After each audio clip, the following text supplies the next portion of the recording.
Pues Prefiero ver llover lle un disco formado por 10 canciones, todas cantaes, la mayoría con letra y música de Alfredo González, y lle una evolución del disco anterior. El disco anterior era muy desnudo, casi todo era piano y voz, y este pues dimos un xiro, un pelín más, bueno, averándolo un poco más al pop.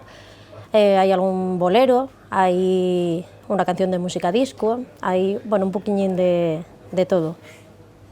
Hombre, pues yo creo que está bastante en auge ahora mismo, ¿no? Yo creo que pues hay muchísimas mujeres, sobre todo cantando, pues no sé, Anabel Santiago, Marisa Valle Roso, pero luego también como instrumentistas, o sea que tanto a nivel estatal como en Asturias yo creo que hay lugar para las mujeres ahora mismo.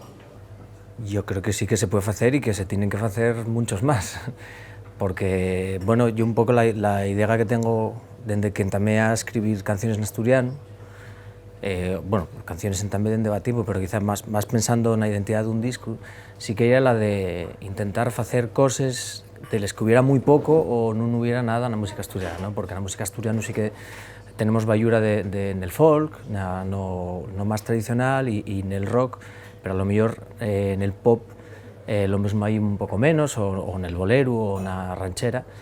Entonces la mi intención, pequeñina intención, era intentar hacer de algo que pudiera sonar a nuevo.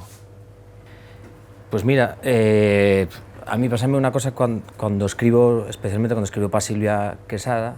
Bueno, yo creo que nos pasa a todos cuando escribimos para otros, ¿no? Pero a mí sale una identidad muy distinta de la que suelo tener cuando escribo para mí, ya sea en castellano o en asturiano, y sale una identidad muy femenina, que yo creo que debo tener dentro, ¿eh?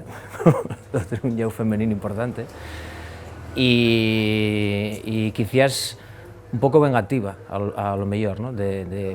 Como yo soy una persona muy feminista y estoy muy cansado de las canciones con voz femenina que falen de resignación y del amor romántico, entonces a mí suelen salirme canciones de amor abondo poco romántico y un poco cabrón. Entonces este disco, casi todo en general, va con esa línea que entamó ya el anterior.